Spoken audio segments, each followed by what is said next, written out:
പ്രായശാലഹംസം പുനവികർഷണം ഏവം രാജാ വിദുരം പ്രജ്ഞാചക്ഷുർബോധിത ആജം ചിത്വാസ്യേഷു സ്നേഹപാശാൻ ദൃഢം നിശകാമ്യ സംഹർഷിത.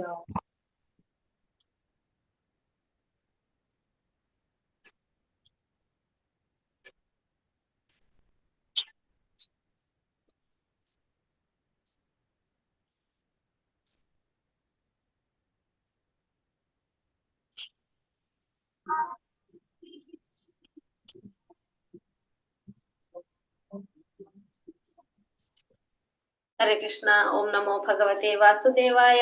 ഓം നമോ ഭഗവതേ വാസുദേവായ. ഓം നമോ ഭഗവതേ വാസുദേവായ. ഓം അജ്ഞാനതിമിരാന്ധസ്യ ജ്ഞാനാഞ്ജനാശലാകയാ ചക്ഷുരുന്മീലിതം യേന തസ്മൈ ശ്രീ ഗുരവേ നമഃ. നമോ വിഷ്ണുപാദായ കൃഷ്ണപ്രേഷ്ഠായ ഭൂതലേ ശ്രീമതേ ഭക്തിവേദാന്ത സ്വാമിനിധി നാമിനേ. നമസ്തേ സാരസ്വതേ ദേവേ ഗൗരവാണി പ്രചാരിണേ നിർവിശേഷ ശൂന്യവാദി പാശ്ചാത്യ ദേശകാരിണേ. ജയ ശ്രീ കൃഷ്ണ ചൈതന്യ പ്രഭു നിത്യാനന്ദ ശ്രീ അദ്വൈത ഗദാധര ശ്രീവാസാദി ഗൗര ഭക്തവൃന്ദ. ഹരേ കൃഷ്ണ കൃഷ്ണ കൃഷ്ണ ഹരേ ഹരേ, ഹരേ രാമ രാമ രാമ ഹരേ ഹരേ. ഹരേ കൃഷ്ണ. ശ്രീ ശ്രീ രാധാ ഗോവിന്ദ ടെമ്പിൾ ഇസ്കോൺ ബാംഗ്ലൂരിന്റെ 18 ദിവസത്തെ ഭഗവത്ഗീത ക്ലാസ്സിലേക്ക് എല്ലാവർക്കും സ്വാഗതം. ഹരേ കൃഷ്ണ. എല്ലാവർക്കും പ്രണാമം. നമ്മളിന്ന് 18ാമത്തെ അധ്യായം സന്യാസത്തിന്റെ പരിപൂർണത, 18ാമത്തെ അധ്യായം. ശരിക്കും 17 അധ്യായം കൊണ്ട് ഭഗവത്ഗീത കഴിയാണ് ശരിക്കും പറയണെങ്കിൽ. 18ാമത്തെ അധ്യായത്തില് ഈ പറഞ്ഞ പോലെ തന്നെ മൊത്തത്തിലൊരു കാര്യങ്ങളൊന്നും കൂടി പറയുന്നതായിട്ടാണ് പറയുന്നത്. അപ്പോ അധ്യായം 18 സന്യാസത്തിന്റെ പരിപൂർണത. നമ്മളിന്ന് 17ാമത്തെ അധ്യായത്തിൽ നമ്മൾ ഇന്നലെ കുറെ കാര്യങ്ങൾ കണ്ടു അല്ലെ? ഇന്നലെ എന്തൊക്കെയാ പറഞ്ഞത്?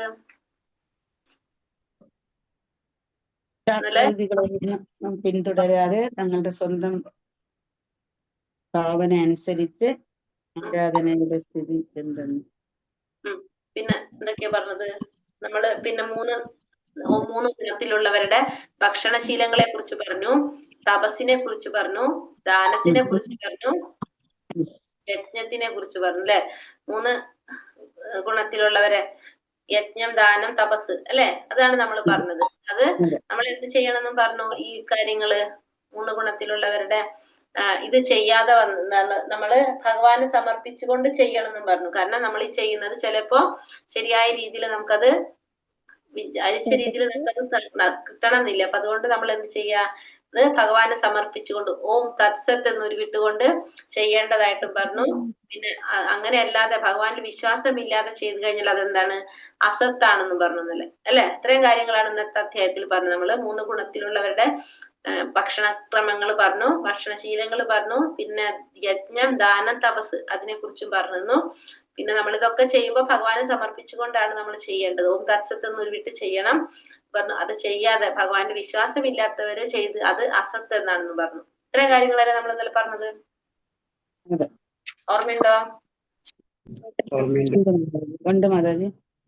ഓർമ്മയുണ്ട്. അപ്പൊ ഇന്ന് ലാസ്റ്റ് നമ്മളെ 18ാമത്തെ അധ്യായം, 18 ദിവസത്തെ നമ്മള് ഭഗവത്ഗീത ക്ലാസ് എന്ന് പറഞ്ഞിട്ട് ജോയിൻ ചെയ്തിട്ട് ഇന്നാണ് നമ്മുടെ 18ാമത്തെ അധ്യായം. പക്ഷെ നമ്മുടെ ക്ലാസ് ഇല്ല, നാളെ തൊട്ട് നമ്മൾ വീണ്ടും തുടങ്ങും. ഇന്ന് 18ാമത്തെ അധ്യായമാണ് സന്യാസത്തിന്റെ പരിപൂർണത.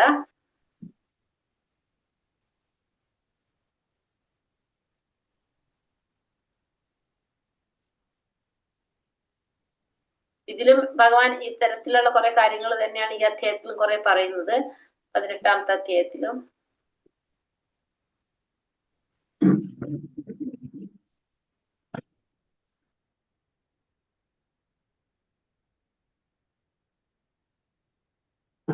ഈ മുന്നിൽ പറഞ്ഞ കാര്യങ്ങളുടെ മുഴുവൻ ഒരു സംക്ഷിപ്ത രൂപമാണ് എന്ത് ഈ 18ാമത്തെ അധ്യായത്തിലും വരുന്നത്. 17 ദിവസം കൊണ്ട് ശരിക്കും 17ാമത്തെ അധ്യായത്തോടുകൂടി കഴിയാണ്. അപ്പൊ 18 ഇതിന്റെ ഒരു സംക്ഷിപ്തം തന്നെയാണ് ഇവിടെ പറയുന്നത്. ഹരേ കൃഷ്ണ. ഓം നമോ ഭഗവതേ വാസുദേവായ. അർജുന ഉവാച സന്യാസസ്യ മഹാബാഹോ തത്വമിച്ഛാമി വേദിതും യാഗസ്യ ചർഷീനിഷൂദന. അർജുനൻ പറഞ്ഞു, മഹാബാഹുവായ കൃഷ്ണ, കേശിയെ ഹനിച്ചവനും ഇന്ദ്രിയങ്ങളുടെ നാഥനുമായ ഭഗവാനെ ത്യാഗത്തിന്റെയും സന്യാസത്തിന്റെയും ഉദ്ദേശം എന്തെന്നറിയാൻ ആഗ്രഹമുണ്ട്. അപ്പൊ അർജുനൻ പറയാണ്, മഹാബാഹുവായ കൃഷ്ണനോട് പറയണത്. അതുപോലെ കേശിയെ ഹനിച്ചവനോട് എന്താ വിളിക്കുന്നത് ഭഗവാനെ അർജുനൻ വിളിക്കുന്നത് ഋഷികേശ, പിന്നെ കേശി നിഷൂദന, രണ്ടുപേരെ വിളിക്കുന്നത്. ഒന്ന് ഋഷികേശ എന്നും പറയുന്നുണ്ട്, കേശി നിഷൂദന എന്ന് പറയുന്നുണ്ട്. കേശി നിഷൂദന എന്ന് വെച്ചാല് കേശിയെ ഹനിച്ചവനായതുകൊണ്ടാണ് ഭഗവാൻ എന്ത് പറയണത് കേശി നിഷൂദന എന്ന് പറയുന്നത്. അതായത് കേശി എന്ന് വെച്ചൊരു അസുരനാണ്. ആ അസുരനെ ഹനിച്ച പോലെ ഭഗവാൻ അർജുനന്റെ ഉള്ളിലുള്ള സംശയങ്ങൾ ഒരു അസുരനെ പോലെയാണ്. അതേപോലെ അർജുനന്റെ ഉള്ളിലെ സംശയങ്ങൾ ഇല്ലാതാക്കാൻ ആഗ്രഹിക്കുകയാണ് അർജുനൻ.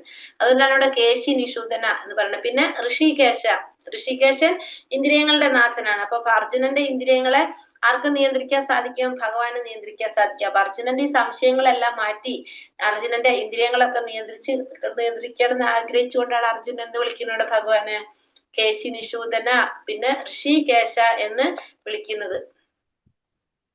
ശ്രീ ഭഗവാനുവാച കാമ്യാനാം കർമ്മണാം നാസ്യം സന്യാസം കവയോ വിദുഹു സർവകർമ്മ ഫലത്യാഗം പ്രാഹുസ്ത്യാഗം വിചക്ഷണഃ. ശ്രീ ഭഗവാൻ പറഞ്ഞു, ഭൗതിക വാഞ്ചകൾക്ക് വേണ്ടിയുള്ള കർമ്മങ്ങളെ ഉപേക്ഷിക്കുന്നതാണ് സന്യാസമെന്ന് വിദ്വാൻമാർ പറയുന്നു.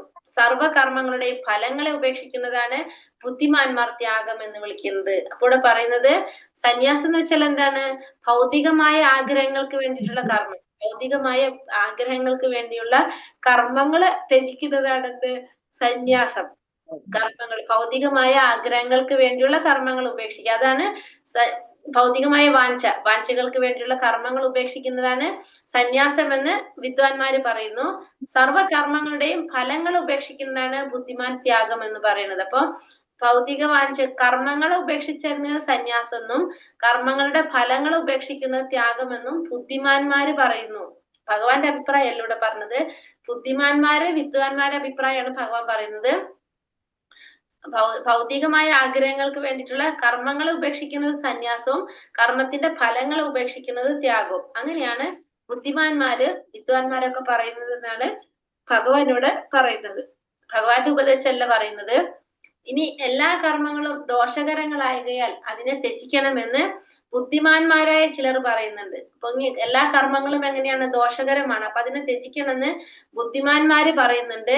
യജ്ഞം, ദാനം, തപസ് എന്നിവ ഒരിക്കലും ഉപേക്ഷിക്കാൻ പാടില്ലെന്ന് ഋഷികളും അഭിപ്രായപ്പെടുന്നു. അപ്പൊ യജ്ഞം, ദാനം, തപസ് എന്ത് ചെയ്യാൻ പാടില്ല?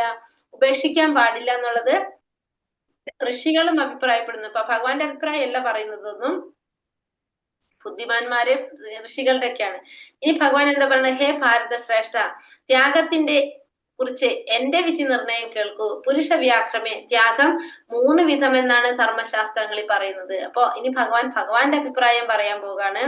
എന്താണ് ഭഗവാന്റെ അഭിപ്രായം വെളിപ്പെടുത്താണ്. ഭഗവാൻ എന്താ പറഞ്ഞത്? യജ്ഞം, ദാനം, തപസ് എന്നീ കർമ്മങ്ങൾ ഉപേക്ഷിക്കേണ്ടതല്ല, അവ അനുഷ്ഠിക്കണം. മഹാത്മാക്കളെ പോലും വിശുദ്ധീകരിക്കുന്നതാണ് ഇത് 3. കൂടെ പറയുന്നത് ഈ യജ്ഞവും ദാനം തപസ്സും ഇതൊന്നും നമ്മൾ ഉപേക്ഷിക്കേണ്ടതല്ല, അനുഷ്ഠിക്കേണ്ടത് തന്നെയാണ്. മഹാത്മാക്കളെ പോലും വിശുദ്ധീകരിക്കുന്നതാണ് എന്ത്? ഈ യജ്ഞവും ദാനവും തപസ്സും. ആസക്തിയോ ഫലോദ്ദേശ്യമോ കൂടാതെ അനുഷ്ഠിക്കേണ്ടതാണ് ഈ കർമ്മങ്ങൾ. ഹേ ഭാരത, കർത്തവ്യ നിർവഹണം എന്ന നിലയിലാണ് അത് നിർവഹിക്കേണ്ടത്. ഇതാണ് എന്റെ അന്തിമമായ അഭിപ്രായം. അപ്പൊ ഇത് ആസക്തിയോ ഫലോദ്ദേശ്യമോ കൂടാതെ ചെയ്യണം ഈ കർമ്മങ്ങള്. കർത്തവ്യ നിർവഹണം എന്ന നിലയിലാണ് അത് നിറവേറ്റേണ്ടത്. ഇതാണ് ഭഗവാന്റെ ഭഗവാന്റെ അഭിപ്രായം പറയാണ്. അപ്പോൾ ഭഗവാൻ യജ്ഞവും ദാനവും കർമ്മവും തപസ്സൊന്നും നമ്മൾ ഉപേക്ഷിക്കേണ്ടതല്ല, അത് അനുഷ്ഠിക്കേണ്ടതാണ്. കാരണം അത് മഹാത്മാക്കളെ പോലും വിശുദ്ധീകരിക്കുന്നതാണ്. അതെങ്ങനെയാണ് ചെയ്യേണ്ടത്? ആസക്തിയുടെ ഫലം ആഗ്രഹിക്കാതെയാണ് നമ്മൾ അത് ചെയ്യേണ്ടത്. കർത്തവ്യ നിർവഹണം എന്ന നിലയിലായിരിക്കണം നമ്മൾ അത് ചെയ്യേണ്ടതെന്ന് ഭഗവാന്റെ അന്തിമമായ അഭിപ്രായം പറയാണ്. അപ്പൊ യജ്ഞവും ദാനവും തപസ്സും ഇതൊന്നും നമ്മൾ ഉപേക്ഷിക്കേണ്ടതല്ല, നമ്മൾ അതൊക്കെ ചെയ്യണം. കാരണം മഹാത്മാക്കളെ പോലും വിശുദ്ധീകരിക്കാനായിട്ട് സാധിക്കുന്നതാണ് ഇതൊക്കെ. പക്ഷെ അത് എങ്ങനെ ചെയ്യണം? അതിൽ ആസക്തി ഉണ്ടാവാൻ പാടില്ല, ഫലം ആഗ്രഹിക്കാൻ പാടില്ല. അങ്ങനെയാണ് നമ്മൾ അത് ചെയ്യേണ്ടത്.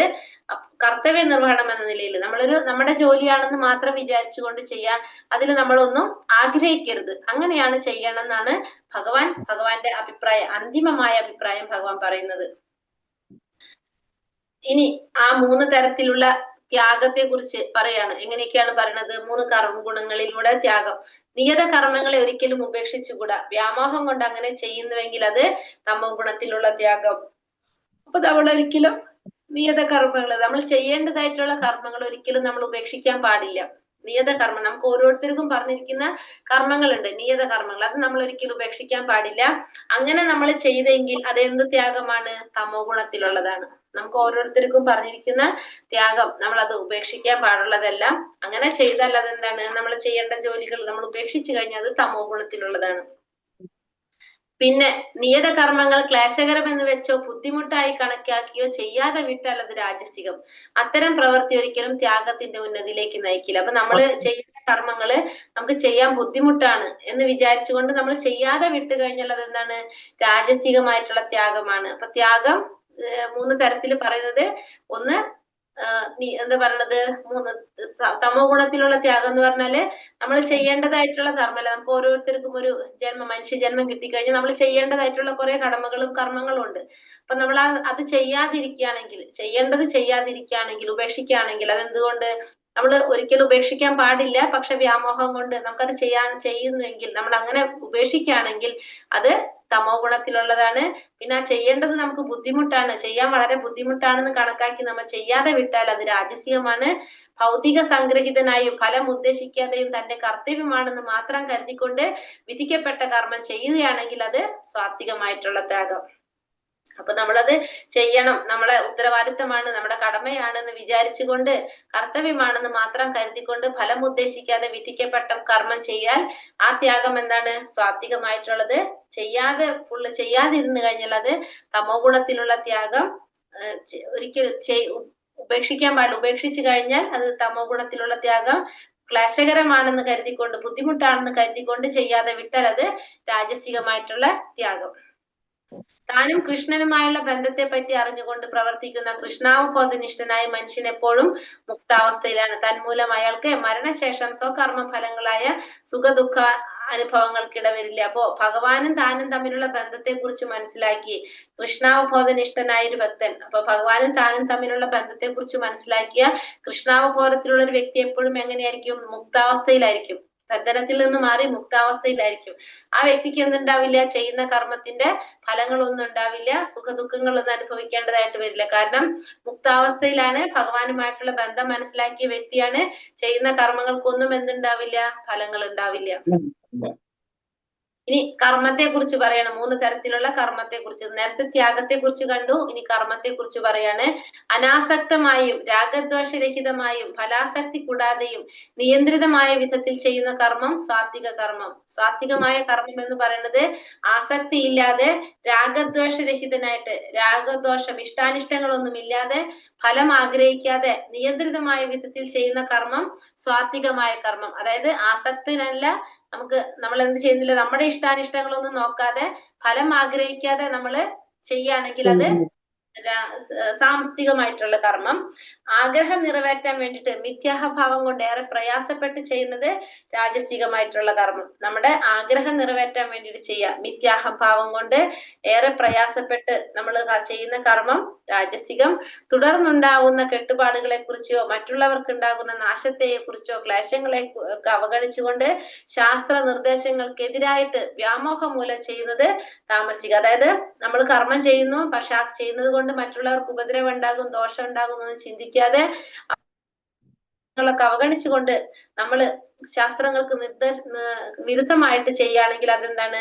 താമസികമായിട്ടുള്ള കർമ്മമാണ്. അപ്പൊ 3 തരത്തിലുള്ള കർമ്മം. സാത്വിക കർമ്മം നമ്മള് ഫലം ആഗ്രഹിക്കാതെ, ആസക്തി ഇല്ലാതെ, രാഗദ്വേഷരഹിതനായിട്ട് നിയന്ത്രിതമായ വിധത്തിൽ ചെയ്യുന്നത് സാത്വികം. ആഗ്രഹം നിറവേറ്റാൻ വേണ്ടിയിട്ട് മിഥ്യാഹഭാവം കൊണ്ട് ഏറെ പ്രയാസപ്പെട്ട് ചെയ്താൽ അത് രാജസികം. മറ്റുള്ളവരെ കുറിച്ച് ചിന്തിക്കാതെ, മറ്റുള്ളവർക്ക് ഉണ്ടാകുന്ന നാശങ്ങളോ ക്ലേശങ്ങളോ ചിന്തിക്കാതെ ശാസ്ത്രങ്ങൾക്ക് വിരുദ്ധമായിട്ട് ചെയ്യുന്നത് താമസികമായിട്ടുള്ള കർമ്മം. 3 തരത്തിലുള്ള കർമ്മം പറഞ്ഞു. ഇനി 3 തരത്തിലുള്ള ബുദ്ധിയെ കുറിച്ച് പറയാണ്. കുന്തിപുത്ര, ചെയ്യേണ്ടത് എന്താണ്, ചെയ്തു കൂടാത്തത് എന്താണ്, ഭയപ്പെടേണ്ടത് എന്താണ്, ഭയപ്പെടേണ്ടാത്തത് എന്താണ്, ബന്ധത്തിനും മോക്ഷത്തിനും കാരണമാവുന്നതെന്ന് എന്നെല്ലാം അറിയുന്ന ബുദ്ധി സാത്വിക ബുദ്ധി. എന്തൊക്കെ ചെയ്യണം, എന്തൊക്കെ ചെയ്യാൻ പാടില്ല, എങ്ങനെ ഭയപ്പെടാം, എങ്ങനെ ഭയപ്പെടാതിരിക്കാം, ബന്ധത്തിന് കാരണമാകുന്നത് എന്ത്, മോക്ഷത്തിന് കാരണമാകുന്നത് എന്ത്, ഇതൊക്കെ മനസ്സിലാക്കാവുന്ന ബുദ്ധിയാണ് എന്ത്, സാത്വികമായിട്ടുള്ള ബുദ്ധി. ധർമ്മം എന്ത്, അധർമ്മം എന്ത്, ചെയ്യേണ്ടത് എന്ത്, ചെയ്യരുതാത്തത് എന്തെന്ന് വേർതിരിച്ചറിയാനാവാത്ത ബുദ്ധി രാജസികമായിട്ടുള്ള ബുദ്ധി. ചെയ്യേണ്ടതും ചെയ്യാൻ പാടില്ലാത്തതും ധർമ്മവും അധർമ്മവും ഒന്നും വേർതിരിച്ചറിയാനാവാത്ത ബുദ്ധി രാജസികം. വ്യാമോഹത്തിന്റെയും അന്ധകാരത്തിന്റെയും സ്വാധീനം കൊണ്ട് ധർമ്മത്തെ അധർമ്മമായും അധർമ്മത്തെ ധർമ്മമായും കാണുന്ന ബുദ്ധി, അതായത് എപ്പോഴും തെറ്റായ വഴിക്ക് പോകുന്ന ബുദ്ധി താമസികമായിട്ടുള്ള ബുദ്ധി. അപ്പൊ അന്ധകാരത്തിന്റെ സ്വാധീനതയില് അധർമ്മത്തെ ധർമ്മമായിട്ടും കാണുന്നു, ധർമ്മത്തെ അധർമ്മമായിട്ടും കാണുന്നു. ഒരിക്കലും അവരെന്ത് ചെയ്യില്ല, അപ്പൊ ശരിയായ വഴി തെരഞ്ഞെടുക്കില്ല. ധർമ്മത്തെ അധർമ്മമായിട്ടും അധർമ്മത്തെ ധർമ്മമായിട്ടുമാണ് അവർ എപ്പോഴും കരുതുന്നത്. അങ്ങനെ എപ്പോഴും തെറ്റായ വഴിക്ക് പോകുന്ന ബുദ്ധിയാണ് എന്ത്, താമസികമായിട്ടുള്ള ബുദ്ധി. അപ്പൊ 3 തരത്തിലുള്ള ബുദ്ധി. ചെയ്യേണ്ടത് എന്താണ്, ചെയ്യേണ്ടാത്തത് എന്താണ്, ഭയപ്പെടേണ്ടത് എന്ത്, പെടേണ്ടാത്തത് എന്ത്, ബന്ധനത്തിനും മോക്ഷത്തിനും കാരണമാകുന്നത് എന്തെല്ലാം, ഇതൊക്കെ വേർതിരിച്ചറിയുന്നത് സാത്വികമായിട്ടുള്ള ബുദ്ധി. ധർമ്മവും അധർമ്മവും ചെയ്യേണ്ടതും ചെയ്യാൻ പാടില്ലാത്തതെന്ന് വേർതിരിച്ചറിയാനാവാത്തത് രാജസികമായിട്ടുള്ള ബുദ്ധി. ധർമ്മത്തെ അധർമ്മമായും അധർമ്മത്തെ ധർമ്മമായും കാണുന്നത്, പിന്നെ സദാ അപ്പോ തെറ്റായ വഴിക്ക് പോകുന്ന ബുദ്ധി താമസികമായിട്ടുള്ള ബുദ്ധി. ബ്രഹ്മഭൂത പ്രസന്നാത്മാ നാശോചാദിന കാംക്ഷതി സമാ സർവേഷു ഭൂതേഷു മത്ഭക്തിം ലഭത്തെ പരം. ഈ ആധ്യാത്മിക അവസ്ഥയിൽ എത്തിച്ചേർന്നവൻ പരബ്രഹ്മ സാക്ഷാത്കാരം സിദ്ധിച്ച് പരമാനന്ദം അനുഭവിക്കുന്നു. ഈ ഇത്തരത്തിലുള്ള ആൾക്ക് ദുഃഖമില്ല, ആഗ്രഹങ്ങളില്ല, സർവഭൂതങ്ങളിലും സമഭാവനയാണ് അയാൾക്കുള്ളത്. ഈ നിലയിൽ അയാൾ വിശുദ്ധ ഭക്തിയോടെ എന്റെ സേവനത്തിൽ മുഴുകുന്നു.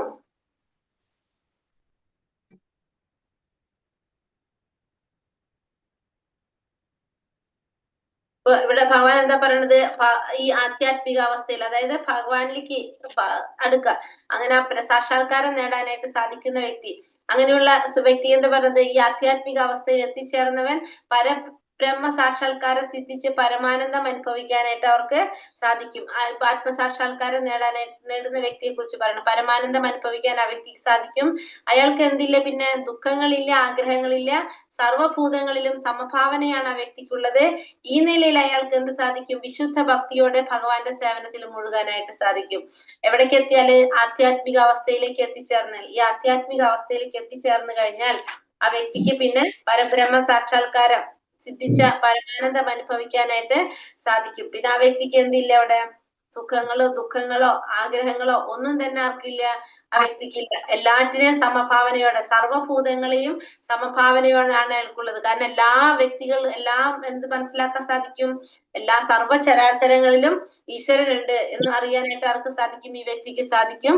അതുകൊണ്ട് തന്നെ എല്ലാവരെയും സമഭാവനയോടെ കാണാനായിട്ട് സാധിക്കും. കാരണം എല്ലാവരും ഭഗവാന്റെ അംശമാണ്, എല്ലാവരിലും ഭഗവാൻ പരമാത്മാ രൂപത്തിൽ ഭഗവാൻ ഉണ്ടെന്നും ആർക്കറിയാം, ഈ ആധ്യാത്മിക അവസ്ഥയിൽ എത്തിച്ചേർന്ന പരബ്രഹ്മ സാക്ഷാത്കാരം സിദ്ധിച്ച് ആ വ്യക്തിക്ക് അറിയാനായിട്ട് സാധിക്കും. അതുകൊണ്ട് തന്നെ ആ വ്യക്തി ഭഗവാന്റെ വിശുദ്ധ ഭക്തിയോട് കൂടി ഭഗവാന്റെ സേവനത്തിൽ മുഴുകാനും ഈ വ്യക്തിക്ക് സാധിക്കും.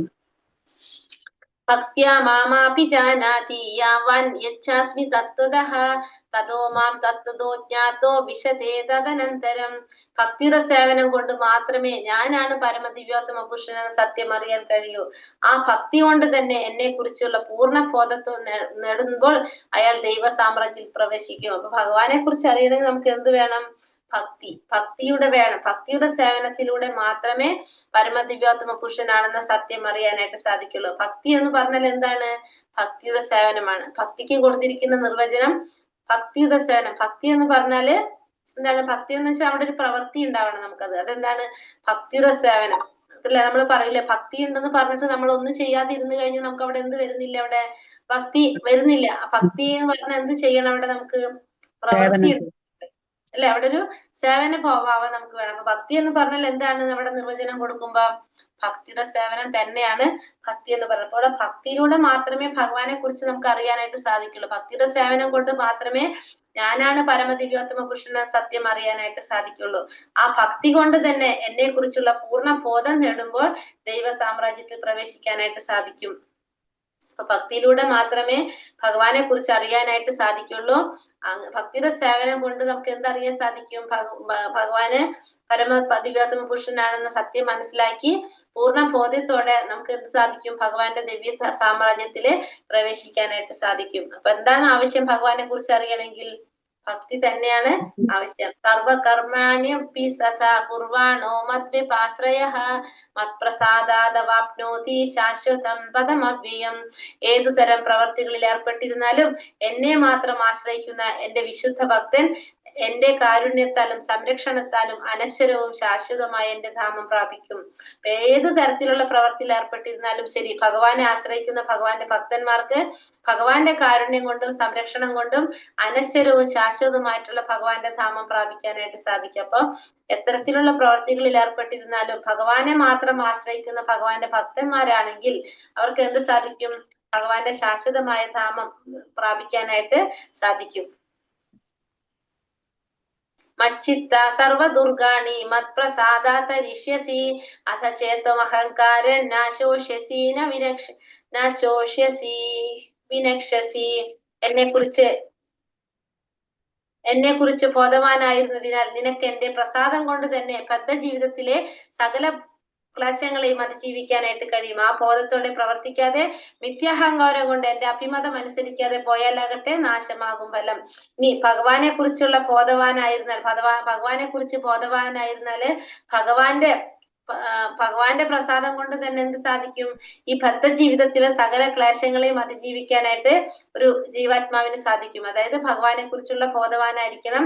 അങ്ങനെയാണെങ്കിൽ ഭഗവാന്റെ പ്രസാദം കൊണ്ട് ഈ ജീവിതത്തിലെ ബദ്ധ ജീവിതത്തിലെ ഭൗതിക ലോകത്തില് ഉള്ള എല്ലാവിധ ക്ലേശങ്ങളെയും അതിജീവിക്കാൻ കഴിയും.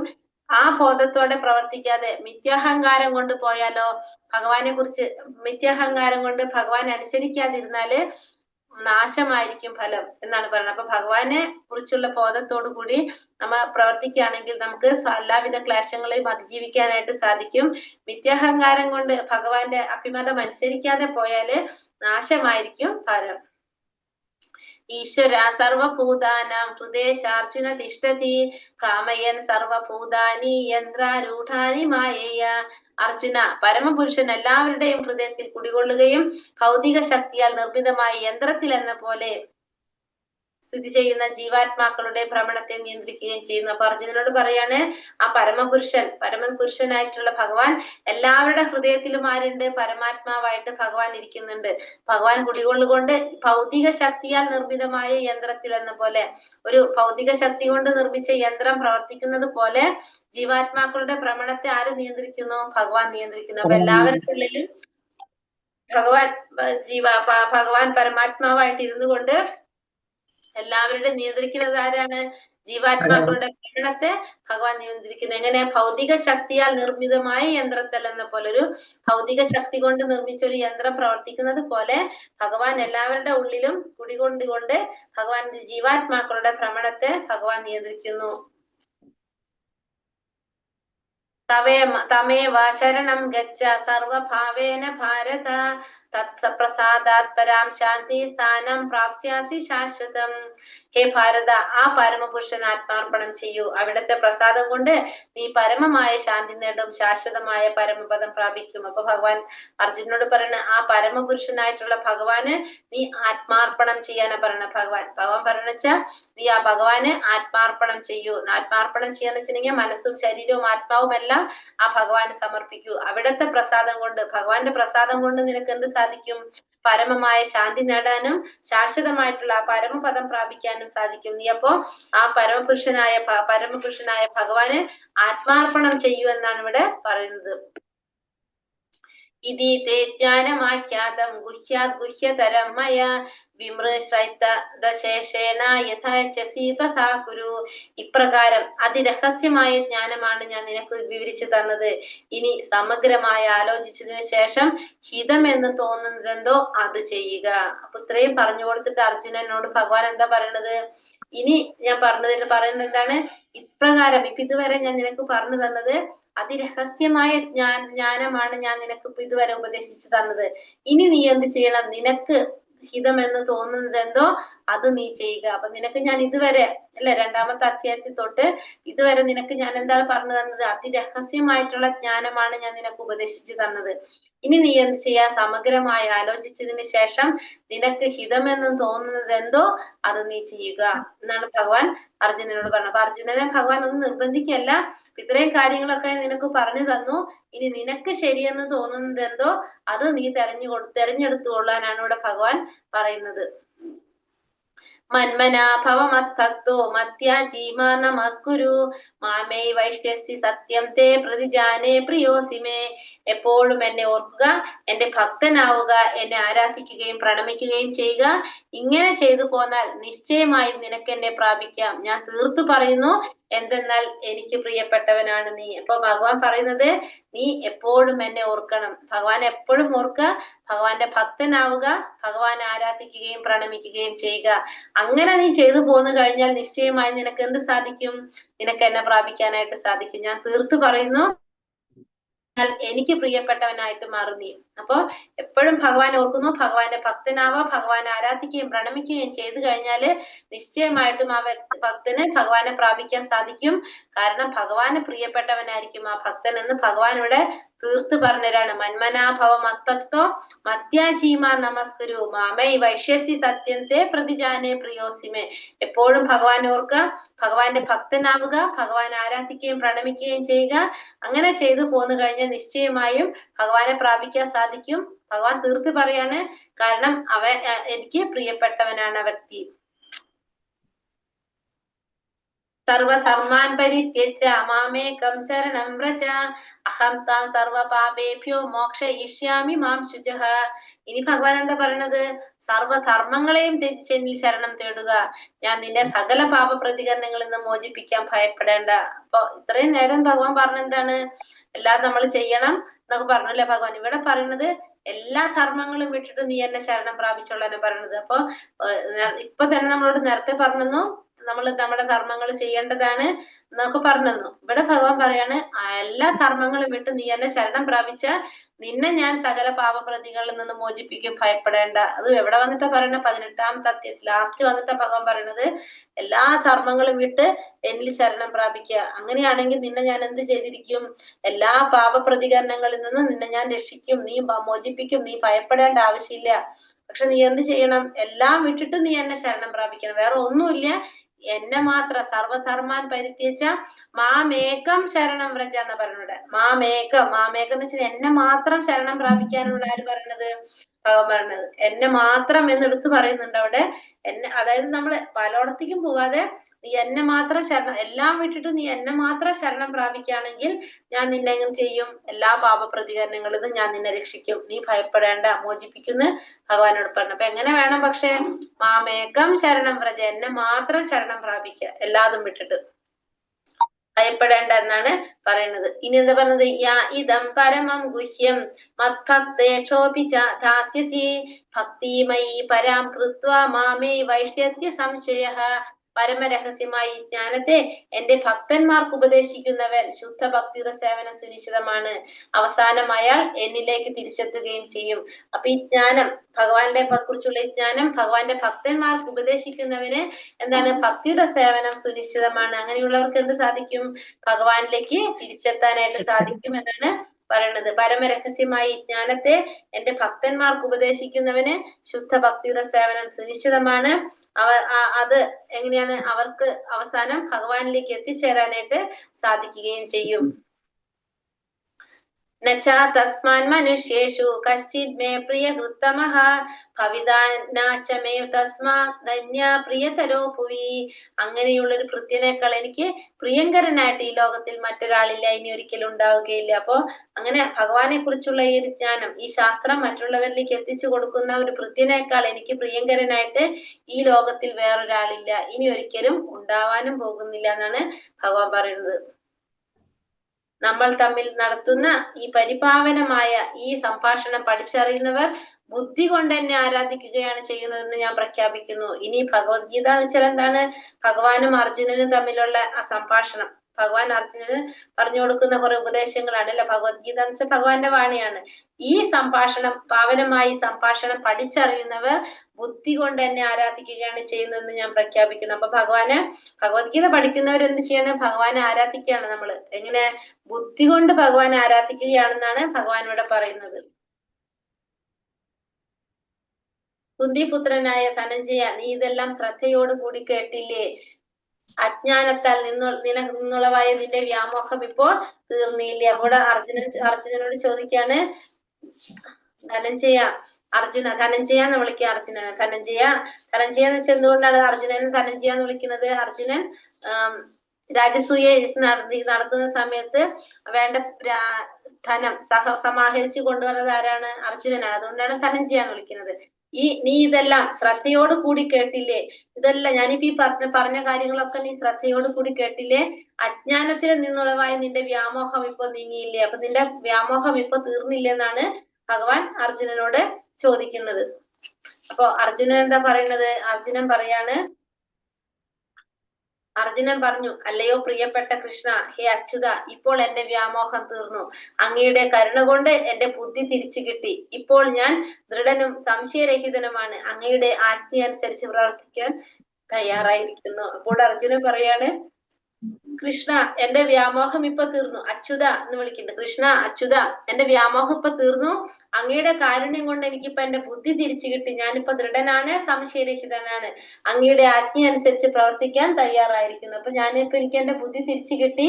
ഞാനിപ്പോ സംശയരഹിതനാണ്, അതേപോലെ തന്നെ ദൃഢനാണ്. എനിക്കിപ്പോ യാതൊരു സംശയങ്ങളില്ല. എനിക്ക് ദൃഢവിശ്വാസത്തോടു കൂടി അങ്ങ് പറയുന്നതനുസരിച്ച്, അങ്ങയുടെ ആജ്ഞ അനുസരിച്ച് പ്രവർത്തിക്കാൻ ഞാൻ തയ്യാറാണ്. എന്റെ ബുദ്ധി എനിക്ക് തിരിച്ചു കിട്ടി എന്നാണ് ഇവിടെ അർജുനൻ പറയുന്നത്. ഇനി സഞ്ജയൻ പറയാണ് അടുത്ത തൊട്ട്, ഇപ്രകാരം മഹാത്മാക്കളായ കൃഷ്ണാർജുനന്മാർ തമ്മിൽ നടത്തിയ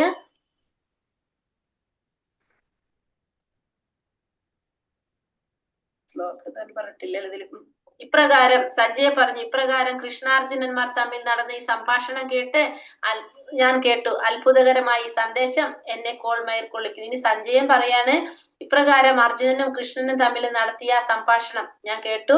എന്റെ അത്ഭുതകരമായ സന്ദേശം എന്നെ കോൾമേൽ കൊള്ളിക്കുന്നു. യോഗേശ്വരനായ കൃഷ്ണൻ തന്നെ അർജുനന് പരമരഹസ്യമായ ഈ യോഗം ഉപദേശിച്ചത് വ്യാസദേവന്റെ അനുഗ്രഹത്താൽ എനിക്ക് നേരിട്ട് കേൾക്കാൻ ഇടവന്നു. അപ്പൊ യോഗേശ്വരനായ കൃഷ്ണനാണ് എന്ത് ചെയ്യുന്നത്? ഇവിടെ അർജുനന് ആ ജ്ഞാനം ഉപദേശിക്കുന്നത്. വ്യാസ മഹർഷിയുടെ അനുഗ്രഹം കൊണ്ട് എനിക്ക് നേരിട്ട് കേൾക്കാൻ ഇടവന്നു. കൃഷ്ണ അർജുനന്മാരുടെ അത്ഭുതകരമായി പുണ്യസംവാദം വീണ്ടും വീണ്ടും ഓർത്തോർത്ത് ഞാൻ അനുനിമിഷം ആനന്ദപുളകിതനാകുന്നു രാജാവേ. അപ്പൊ ഞാനിത് ഓർത്തോർത്ത് എനിക്ക് എന്താണ്? അനുനിമിഷം ഞാൻ ആനന്ദപുളകിതനാകാണ്. അല്ലയോ രാജാവേ, കൃഷ്ണന്റെ അത്ഭുതാവഹമായ ആ രൂപം ഓർക്കും തോറും എനിക്ക് വിസ്മയം വർദ്ധിക്കുന്നു, വീണ്ടും വീണ്ടും സന്തോഷം ഉണ്ടാകുന്നു. അപ്പൊ അത് ഓർക്കും തോറും എന്താണ്? എനിക്ക് വിസ്മയം വർദ്ധിച്ചു വരുന്നു, വീണ്ടും വീണ്ടും സന്തോഷം ഉണ്ടാകുന്നു. അപ്പൊ ഇവിടെ സഞ്ജയൻ പറയാണ്, സഞ്ജയന് ഭഗവാനെ കുറിച്ച് കേൾക്കാൻ അവസരം കിട്ടിയത് എങ്ങനെയാണ്? സഞ്ജയന്റെ ഗുരുവിന്റെ കാരുണ്യം കൊണ്ടാണ്. അപ്പൊ ഭഗവാനെ കുറിച്ച് നമുക്ക് അറിയണമെങ്കിൽ ആരുടെ അനുഗ്രഹം വേണം? അവിടെ ഗുരുവിന്റെ അനുഗ്രഹം വേണം. ഇപ്പൊ സഞ്ജയന് ഭഗവാനെ കുറിച്ച് അറിയാൻ സാധിച്ചത് സഞ്ജയന്റെ ഗുരുവിന്റെ കാരുണ്യം കൊണ്ടാണ്. ഗുരുവിന്റെ കാരുണ്യം കൊണ്ട് ദിവ്യ ചക്ഷുസുകൾ കിട്ടിയത് കൊണ്ടാണ് സഞ്ജയന് അറിയാൻ പറ്റിയത്, ഭഗവാനെ കുറിച്ച് അറിയാനായിട്ട് അവസരം കിട്ടിയത്. അപ്പൊ നമുക്ക് മനസ്സിലാക്കാം, ഗുരുവിന്റെ കാരുണ്യം ഉണ്ടെങ്കിൽ മാത്രമേ നമുക്ക് എന്ത് സാധിക്കുള്ളൂ? ഭഗവാൻ അറിയാനായിട്ട് സാധിക്കുള്ളൂ. അപ്പൊ ഇവിടെ വ്യാസമഹർഷിയുടെ അനുഗ്രഹം കൊണ്ടാണ് സഞ്ജയൻ അത് സാധിച്ചത്.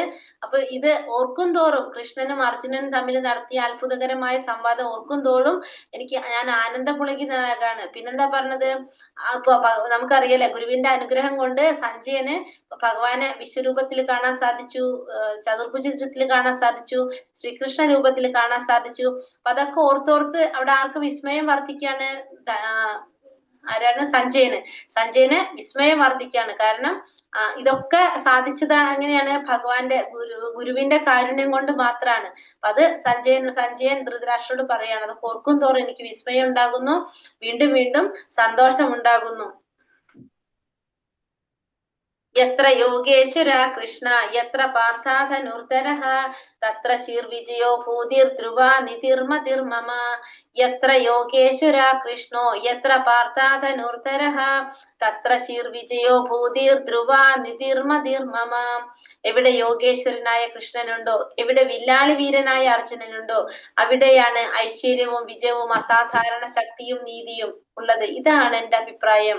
ഇവിടെ എന്താ പറയണത്? എവിടെയാണോ യോഗേശ്വരനായ കൃഷ്ണനുള്ളത്, എവിടെയാണോ വില്ലാളി വീരനായ അർജുനനുള്ളത്, അവിടെയാണ് എന്ത്? ഐശ്വര്യവും വിജയവും അസാധാരണ ശക്തിയും. അപ്പൊ ഈ ശക്തിയും വിജയവും ഇതൊക്കെ എവിടെ ഉണ്ടാവുക?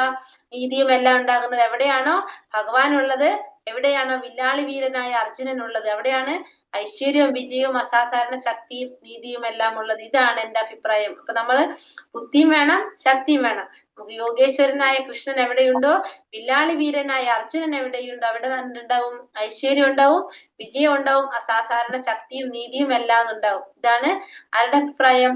സഞ്ജയന്റെ അഭിപ്രായം പറഞ്ഞു. എത്ര യോഗേശ്വര കൃഷ്ണ എത്ര പാർത്ഥാധനുർധരഃ തത്ര ശീർവിജയോ ഭൂതിർ ധ്രുവ നിതിർമതിർമമ. നമ്മൾ ഭഗവത്ഗീത തുടങ്ങുന്നത് ആരുടെ ശ്ലോകത്തിലൂടെയാണ്? ഓർമ്മയുണ്ടോ തുടങ്ങിയത്? സഞ്ജയന്റെ അല്ല,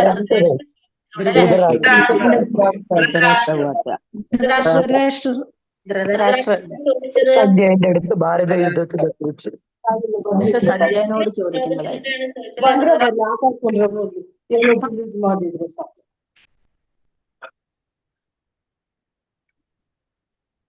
ധൃതരാഷ്ട്രയുടെ ശ്ലോകത്തിലൂടെയാണ് നമ്മൾ ഭഗവത്ഗീത തുടങ്ങിയത്. എന്തായിരുന്നു ശ്ലോകം? എന്താണ്? മാമക പാണ്ഡവാശ്ചൈവ കിമകുർവത സഞ്ജയ, അല്ലെ?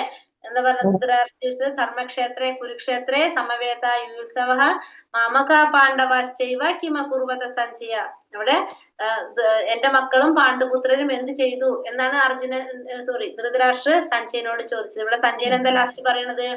എത്ര യോഗേശ്വര കൃഷ്ണ എത്ര പാർത്ഥാധനുർധര തത്ര ശീർവിജയോ ഭൂതി ധ്രുവാനിതിർമതിർമമ. അതായത് എവിടെയാണോ യോഗേശ്വരനായ കൃഷ്ണനുള്ളത്, എവിടെയാണോ വില്ലാളി വീരനായ അർജുനനുള്ളത്, അവിടെയാണ് എന്തുണ്ടാകുന്നത്? ഐശ്വര്യവും വിജയവും അസാധാരണ ശക്തിയും നീതിയും ഉള്ളത്. ഇതാണ് എന്റെ അഭിപ്രായം. അപ്പൊ ആദ്യം ചോദിച്ചത് അതാണല്ലേ, ധർമ്മക്ഷേത്രേ കുരുക്ഷേത്രേ സമവേതായുത്സവ മാമക പാണ്ഡവാശ്ചൈവ കിമകുർവത സഞ്ജയ. എന്റെ മക്കളും പാണ്ഡുപുത്രരും എന്ത് ചെയ്യണം, അവിടെ എന്ത് സംഭവിച്ചു എന്നാണ് ആർക്ക് അറിയേണ്ടത്? ധൃതരാഷ്ട്രർക്ക് അറിയേണ്ടത്. ഇവിടെ സഞ്ജയൻ പറഞ്ഞു കൊടുക്കുന്നത് എവിടെയാണോ യോഗേശ്വരനായ കൃഷ്ണനുള്ളത്, എവിടെയാണോ വില്ലാളി വീരനായ അർജുനനുള്ളത്, അവിടെയാണ് എന്തുണ്ടാകുന്നത്? ഐശ്വര്യവും വിജയവും അസാധാരണ ശക്തിയും നീതിയും എല്ലാം ഉണ്ടാകുക. ഇതാണ് എന്റെ അഭിപ്രായം. അപ്പൊ ധൃതരാഷ്ട്രക്ക് ചോദ്യത്തിന് കൊടുക്കുന്ന മറുപടിയാണ് അതിൽ ഇവിടെ സഞ്ജയൻ കൊടുക്കുന്നത്. എത്ര യോഗേശ്വര കൃഷ്ണോ എത്ര പാർത്ഥാധനുത്തര തത്ര ശീർ വിജയോ ഭൂതിർ ധ്രുവാനിതിർ മതിർമമ. ഹരേ കൃഷ്ണ.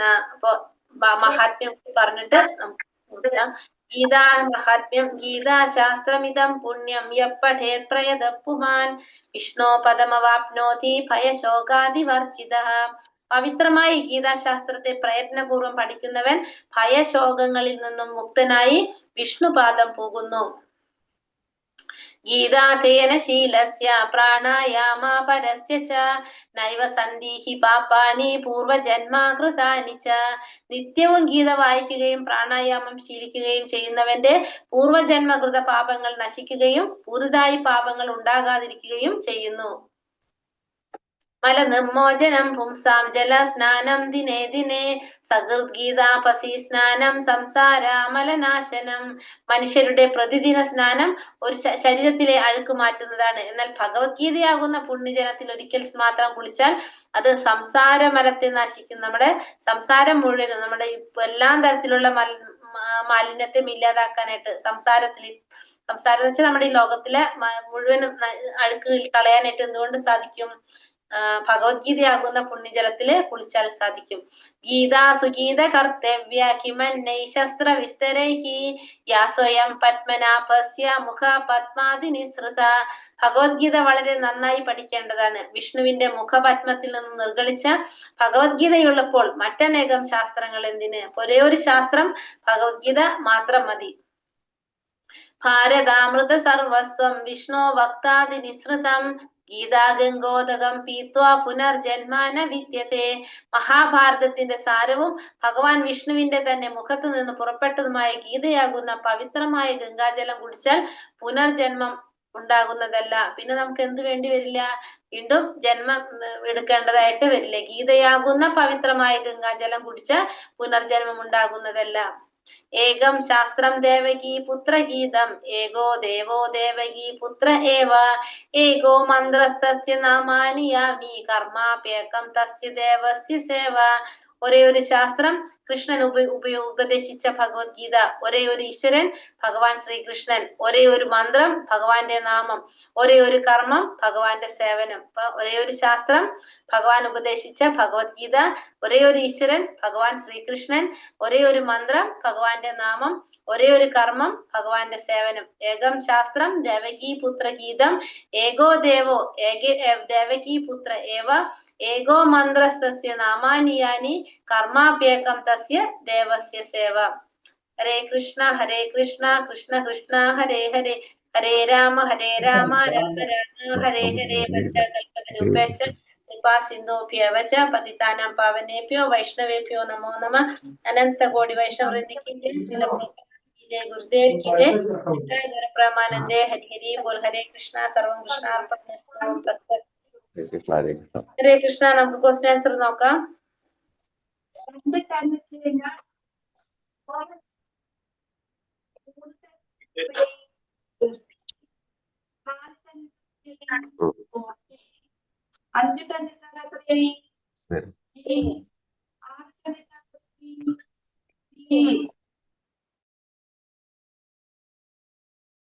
സന്യാസം, ത്യാഗം എന്നിവ എന്തിനാണെന്നാണ് ഭഗവാൻ പറയുന്നത്?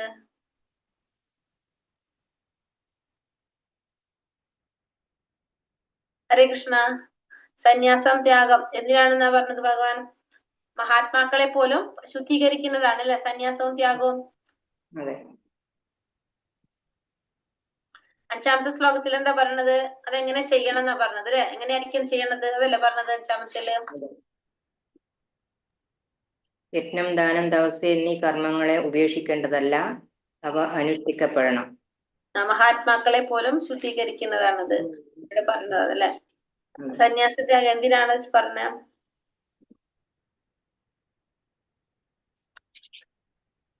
മഹാത്മാക്കളെ പോലും ശുദ്ധീകരിക്കുന്നതാണത് എന്നാണ് അഞ്ചാമത്തെ ശ്ലോകത്തിൽ പറയുന്നത്. എന്തിനാണെന്ന് പറയുന്നത് അപ്പൊ ഇത്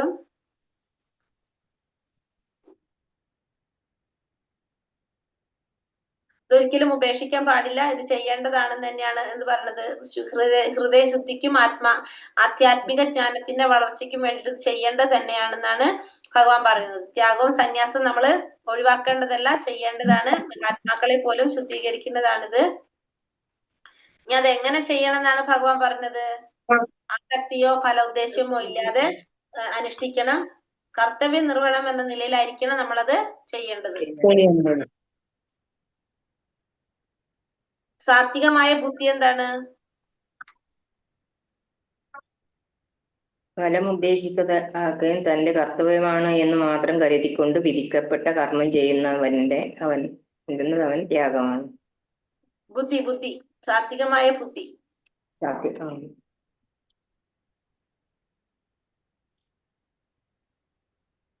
സാത്വികമായ ബുദ്ധി എന്താണ് മനസ്സിലാക്കി? അതായത് ബുദ്ധി എവിടെയാണ്? ആസക്തമായും ചെയ്യേണ്ടത് എന്താണ്? ക്ലേശകരമാണെന്ന് വെച്ചാൽ അല്ല, ചെയ്യേണ്ടത് എന്താണ്, ചെയ്യാൻ പാടില്ലാത്തത് എന്താണ്, ഭയപ്പെടേണ്ടത് എന്താണ്, ഭയപ്പെടേണ്ടാത്തത് എന്താണ്, ബന്ധത്തിന് കാരണമാകുന്നത് എന്താണ്, മോക്ഷത്തിന് കാരണമാകുന്നത് എന്താണ്, ഇതൊക്കെ മനസ്സിലാക്കുന്ന ബുദ്ധിയാണ് എന്ത്? സാത്വികമായ ബുദ്ധി. നമ്മൾ ചെയ്യേണ്ടതും ബന്ധത്തിനും മോക്ഷത്തിനും കാരണമാകുന്നതെല്ലാം മനസ്സിലാക്കുന്ന ബുദ്ധി സാത്വികമായിട്ടുള്ള ശ്ലോകത്തിൽ പറയുന്നത്. 65ാമത്തെ ശ്ലോകത്തിൽ പറഞ്ഞത് എന്താണ്? എപ്പോഴും എന്നെ ഓർക്കുക, എന്റെ ഭക്തനാവുക, ആരാധിക്കുകയും പ്രണമിക്കുകയും ചെയ്യുക. എപ്പോഴും ഭഗവാൻ ഓർക്കണം, ഭഗവാന്റെ ഭക്തനാവണം, ഭഗവാൻ ആരാധിക്കാൻ പ്രണമിക്കാൻ വേണം. അങ്ങനെ ചെയ്തു പോന്ന നിശ്ചയമായിട്ടും എന്ത് ചെയ്യാൻ പറ്റും? ഞാൻ തീർത്ത് പറയുന്നു, കാരണം നീ എനിക്ക് പ്രിയപ്പെട്ടവനായിരിക്കും. ഭഗവാൻ എപ്പോഴും ഓർത്താലാണ് ഭഗവാന് പ്രിയപ്പെട്ടവനായിരിക്കാൻ സാധിക്കുക എന്നാണ് ഭഗവാനോട് തീർത്ത് പറഞ്ഞത്. നമുക്ക് എപ്പോഴും നമ്മള് ഭഗവാൻ ഓർക്കണം. ഭഗവാൻ ഒരു കണ്ടീഷൻ വെച്ചിട്ടുള്ളത് അതാണ്. എപ്പോഴും മന്മനാഭവ മത്ഭക്ത മത്യ ചീമാ നമസ്കുരു മാമൈ വൈശ്യസി സത്യത്തെ പ്രതിജാനെ പ്രിയോസിം. എപ്പോഴും ഭഗവാൻ ഓർക്കണം, ഭഗവാന്റെ ഭക്തനാവണം, ഭഗവാൻ ആരാധിക്കുകയും പ്രണമിക്കുകയും ചെയ്യണം. അതാണ് ഭഗവാൻ പറയണത്. അപ്പൊ ഭഗവാനെ മൈൻഡ് ചെയ്തില്ലെങ്കിൽ ഭഗവാൻ നമ്മളെ മൈൻഡ് ചെയ്യില്ല എന്ന് ഭഗവാനോട് പറഞ്ഞു തന്നതല്ല. തീർത്ത് ഒരു വഴിയില്ല നമുക്ക്. പിന്നെ അടുത്തത് സഞ്ജയന്റെ അഭിപ്രായത്തിൽ എന്താ പറയുന്നത്? സഞ്ജയൻ പറയുന്നത് യോഗേശ്വരനായ ഭഗവാനുള്ളത് അവിടെയാണ് വില്ലാളിവീരനായ അർജുനനുള്ളത്. അവിടെയാണ് ഐശ്വര്യവും വിജയവും സാധാരണ ശക്തിയും ഉള്ളത്. ഇതാണ് അഭിപ്രായം.